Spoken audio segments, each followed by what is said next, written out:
আসসালামু আলাইকুম বন্ধুরা।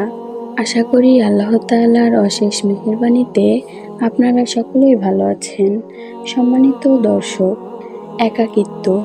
আচ্ছা, কখনো কি আপনার মনে হয়েছে যে দুনিয়া আপনার থেকে দূরে সরে যাচ্ছে, যেন সব কিছুই আপনাকে পেছনে ফেলে এগিয়ে চলেছে? কখনো কি এমন কিছু মনে হয়েছে আপনার চারদিকে যেন একাকিত্বর আবরণ ঘিরে ধরেছে? আপনি সম্পর্ক করতে চেষ্টা করছেন, কিন্তু সম্পর্ক ভেঙে পড়ছে, আর নীরবতা যেন আরো বেশি কর্কশ হয়ে উঠছে। আর মনে হচ্ছে আল্লাহ পাক যেন আপনাকে সবকিছু থেকে দূরে সরিয়ে নিচ্ছেন। কখনো কি এমনটা মনে হয়েছে? যদি মনে হয়ে থাকে তাহলে প্রশ্নও তো জেগেছে যে কেন এমনটা ঘটছে। তবে শুনুন, একটা কথা মনে রাখবেন, এই দুনিয়ার একাকিত্ব আপনার জন্য কোনো শাস্তি নয়, এটি একটি বিশেষ প্রস্তুতির অংশ।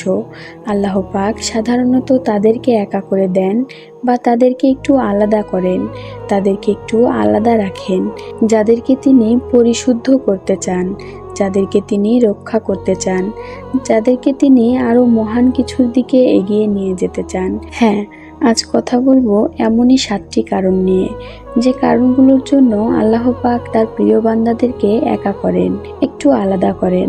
তবে শুরু করার আগে একবার নিজেকে একটা প্রশ্ন করুন, যে এই একাকিত্ব যদি আল্লাহর পক্ষ থেকে হয়, আপনাকে পৃথিবীর এই কোলাহল থেকে দূরে সরিয়ে তার নৈকট্য লাভের জন্য হয়, তার নৈকট্যে নিয়ে যাওয়ার জন্য হয়, তাহলে কি এই একাকিত্ব মেনে নেওয়ার জন্য আপনি মানসিকভাবে প্রস্তুত? যদি প্রস্তুত হয়ে থাকেন তাহলে চলুন জেনে নেই যে আল্লাহ পাক আপনাকে কেন আলাদা করছেন এবং কিভাবে এই একাকিত্ব আপনার জীবনে সবচেয়ে বড় বরকতে পরিণত হতে পারে। সর্বপ্রথম কারণ হচ্ছে হৃদয়কে রক্ষা করা। আপনি কখনো খেয়াল করেছেন, আপনি যখন মানুষের ভিড়ে থাকেন তখন আপনার হৃদয় সহজে বিভ্রান্ত হয়ে যায়। ক্ষণস্থায়ী কথাবার্তা, দুনিয়াবি তুলনা, এছাড়াও নানাবিধি ক্ষতিকারক প্রভাবের মধ্যে আটকে পড়ে। তাই মহান রাব্বুল আলামিন মাঝে মাঝে এগুলো থেকে আপনাকে দূরে সরিয়ে নেন। সুতরাং মনে রাখবেন, এটি কোনো শাস্তি নয়, আল্লাহ পাক এটি করেন আপনার হৃদয়কে রক্ষা করার জন্য, এবং এটি তার বিশেষ একটি প্রক্রিয়া। একটা কথা মনে রাখবেন, আপনার হৃদয় কিন্তু রত্নের মতো মূল্যবান। যদি একটি রত্নকে উজ্জ্বল রাখতে হয়, তাহলে সেটিকে এমন কোনো পরিবেশে রাখা যাবে না যেখানে সেটি নষ্ট হয়ে যেতে পারে, যেখানে সেটি ক্ষতিগ্রস্ত হতে পারে। তাই আল্লাহ পাক আপনাকে মাঝে মাঝে পৃথিবীর এই ভিড় থেকে দূরে সরিয়ে রাখেন, যাতে আপনার মন পবিত্র থাকে এবং খারাপ প্রভাবগুলো থেকে মুক্ত থাকে। আপনি হয়তোবা খেয়াল করেছেন, আপনার চারপাশে এমন অনেক মানুষজন আছে, এমন অনেক বন্ধু বান্ধব আছে যারা মজা করার ফলে আপনার ইসলামী বিশ্বাসকে নিয়ে হাসি তামাশা করে, আর তাদের সাথে সময় কাটাতে গিয়ে আপনিও তাদের মতো আচরণ করেন। এখন যদি হঠাৎ তারা আপনার জীবন থেকে দূরে সরে যায়, শুরুতে হয়তোবা আপনি একটু কষ্ট পাবেন, কিন্তু একটা নির্দিষ্ট সময় পরে আপনি ঠিকই বুঝবেন, আপনি ঠিকই অনুভব করবেন যে আল্লাহ আপনাকে তাদের খারাপ প্রভাব থেকে বাঁচিয়েছেন। আল্লাহ এই একাকিত্ব দিয়ে আপনাকে একটি সুযোগ করে দিয়েছেন, আপনাকে সুযোগ করে দিয়েছেন আপনার মনকে বিশুদ্ধ করার এবং মহান রাব্বুল আলামিনের সাথে আরো বেশি গভীর সম্পর্ক তৈরি করার। জানেন, এই একাকিত্ব আমাদেরকে কোরআনের একটি আয়াতের কথা স্মরণ করিয়ে দেয়, যে তোমরা দুর্বল হও না এবং দুঃখ করো না, তোমরাই হবে বিজয়ী যদি তোমরা মুমিন হও। তাই আপনার কাছে অনুরোধ করব আপনি নিজেকে কখনো একা ভাববেন না। আপনার মতোই পৃথিবীর অনেক মানুষকে আল্লাহ পাক এইভাবেই পরীক্ষা নেন, আর নিঃসন্দেহে এই সকল মানুষগুলোকে আল্লাহ পাক ভালোবাসেন। 2 নম্বর কারণ, আপনি কখনো খেয়াল করেছেন, যখন আপনি নিজেকে উন্নত করার চেষ্টা করেন তখন যেন পৃথিবীর কোলাহল ধীরে ধীরে কমে আসে? আসলে আল্লাহ ইচ্ছাকৃতভাবে আপনার জীবনের অপ্রয়োজনীয় মানুষ, অবান্তর কথাবার্তা এবং মনোযোগ নষ্ট করার সকল উৎসগুলো সরিয়ে দিচ্ছেন। এখন প্রশ্ন আপনার মনে আসতেই পারে যে কেন? তার কারণ, মানুষকে একাকিত্ব করে ফেলা আল্লাহ পাকের একটি বিশেষ কৌশলের অংশ, যা আপনাকে পরিশুদ্ধ এবং আপনার মন মানসিকতাকে আরো কয়েক গুণ বেশি উন্নত করার জন্য আসে। একবার ভেবে দেখুন, যখন আপনি মানুষের মধ্যে থাকেন, যখন আপনি মানুষের কথাবার্তা মতামত, অর্থহীন বাস্তবতা বা খারাপ সম্পর্কগুলোর মধ্যে থাকেন, তখন কি আপনি নিজের কথাগুলো শুনতে পান অথবা আল্লাহর সাথে গভীর সংযোগ স্থাপন করতে পারেন? না, কখনোই তা পারেন না। কিন্তু একাকিত্ব সেই কোলাহল থেকে দূর করে আপনাকে নিজের বাস্তবতার মুখোমুখি দাঁড় করাতে বাধ্য করে। আপনাকে শেখায় কোন বিষয়গুলো সত্যিই গুরুত্বপূর্ণ এবং কোন বিষয়গুলো অতটা গুরুত্বপূর্ণ নয়। একটা কথা সবসময় মাথায় রাখার চেষ্টা করবেন, আল্লাহ পাক আপনাকে শাস্তি দেওয়ার জন্য একা করেন না। আল্লাহ পাক আপনাকে দুর্বল করার জন্য একা করেন না, বরং আপনাকে মজবুত করার জন্য একা করেন। একবার ভেবে দেখুন, নবী পাক সাল্লাল্লাহু আলাইহি ওয়াসাল্লাম আল্লাহর পক্ষ থেকে ওহী প্রকাশ হওয়ার আগে প্রায়ই হেরা গুহায় ধ্যানমগ্ন করার জন্য যেতেন। এই একাকিত্ব শুধুমাত্র শারীরিক ছিল না, এটি ছিল তার আধ্যাত্মিক প্রস্তুতির একটি অংশ। ঠিক তেমনি আপনার জীবনের একাকিত্ব হতে পারে আল্লাহর একটি পন্থা, যা আপনাকে একটি বড় উদ্দেশ্যের জন্য প্রস্তুত করছে। তবে এটা ঠিক, এটা বাস্তব। একা থাকাটা সবসময় সহজ নয়। অনেক সময় এটা আপনার কাছে অনেক ভারী, অনেক বেদনাদায়ক মনে হতে পারে। হয়তো আপনার মনে হতে পারে যে সকল মানুষগুলো আপনার সাথে ছিল, তারা কেন হঠাৎ আপনার থেকে দূরে সরে গেল। আপনি কি জানেন, সবাই আপনার সাথে এই যাত্রাপথে থাকার জন্য নয়। কিছু মানুষ শুধুমাত্র সাময়িক সময়ের সঙ্গী, আর কিছু মানুষ শিক্ষা দিয়ে চলে যায়। এটাই বাস্তব, এটাই স্বাভাবিক। একটা কথা মনে রাখবেন, একাকিত্বের অস্বস্তিও সাময়িক, কিন্তু একাকিত্বই আপনার পরম বন্ধু। এই একাকিত্ব যে স্পষ্টতা এবং শক্তি আনে, সেটা আপনার মধ্যে সারা জীবন থেকে যায়। এই নিরাপত্তা আপনাকে শেখায় যে আল্লাহর উপরে বিশ্বাস রাখতে হবে, আল্লাহর উপরে বিশ্বাস করতে হবে। আপনি এটা বুঝতে পারেন, আপনি এটা অনুভব করেন যে দুনিয়ায় আল্লাহর থেকে অধিক আপন কেউই হয় না। আপনাকে আরও শেখায় যে মানুষের গ্রহণযোগ্যতা নয়, বরং স্রষ্টার সাথে আপনার সম্পর্কটাই আপনার প্রকৃত মূল্য নির্ধারণ করে। সুতরাং একাকিত্ব কোনো শাস্তি নয়, এর দ্বারা আল্লাহ আপনাকে সেই ব্যক্তি বানাচ্ছেন যার প্রাপ্য শুধুমাত্র আপনি নিজেই। 3 নম্বর কারণ, আপনার একাকিত্ব আপনার আল্লাহর সাথে শক্তিশালী সম্পর্ক গড়ে তুলতে সাহায্য করে।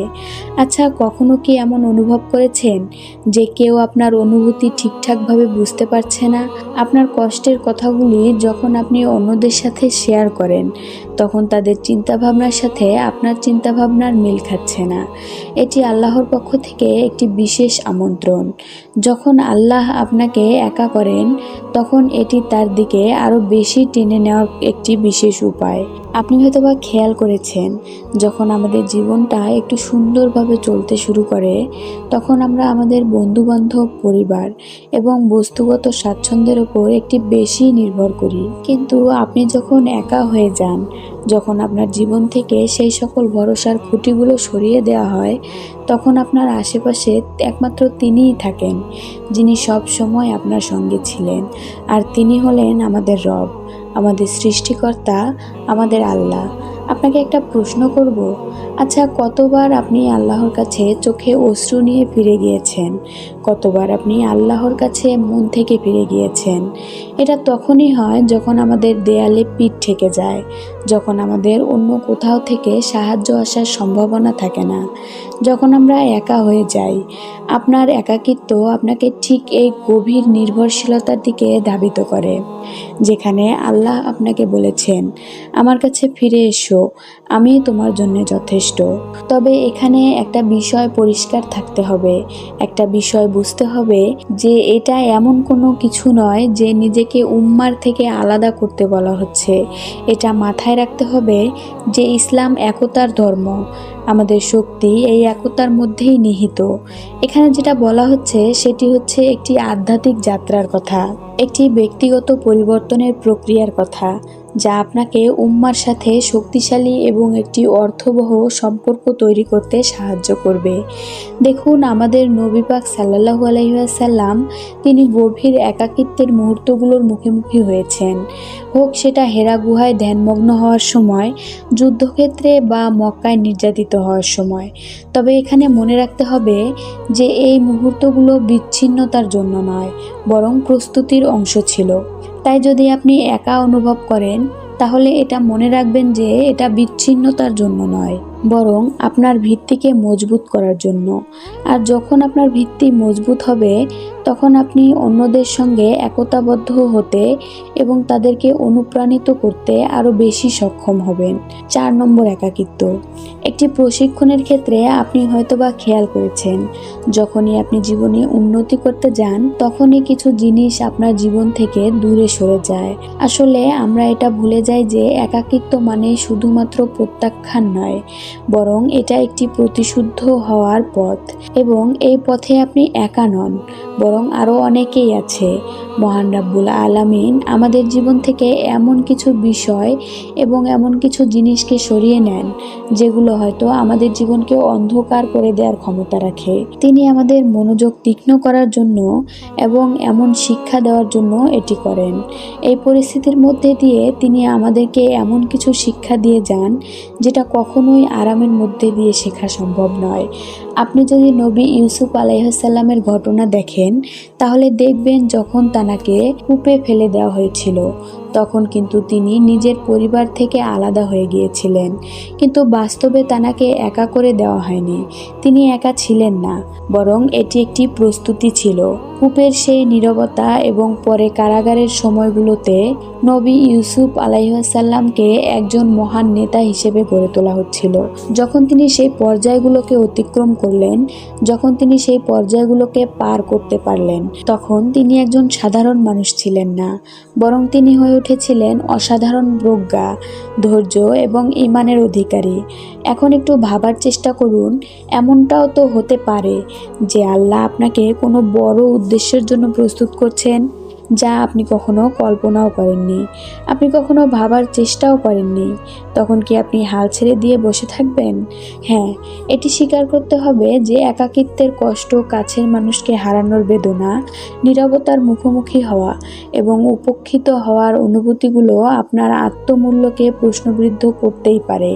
কিন্তু একটা কথা মনে রাখবেন, হীরাকে তৈরি করার জন্য চাপে রাখা হয়, আর সবথেকে ভালো তরবারি তৈরি হয় আগুনের সাথে। এই একাকিত্বের মধ্যে আপনার যে সংগ্রামগুলো তৈরি হচ্ছে, এগুলো আল্লাহর সেই উপকরণ, যার মাধ্যমে তিনি আপনাকে আপনার সর্বোত্তম রূপে পরিণত করছেন। দয়া করে তাড়াহুড়ো করে নীরবতা পূরণের চেষ্টা করবেন না। যে সম্পর্কগুলো, যে সংযোগগুলো আল্লাহ পাক সরিয়ে দিয়েছেন, তা পুনরায় জোর করে ফিরিয়ে আনার চেষ্টা করবেন না, বরং এই সময় নিজের ভিতরে তাকানোর চেষ্টা করুন। নিজেকে প্রশ্ন করুন, নিজেকে জিজ্ঞাসা করুন যে আল্লাহ আমাকে এর মাধ্যমে কি শেখাতে চাইছেন। বিশ্বাস করুন, আপনার এই দৃষ্টি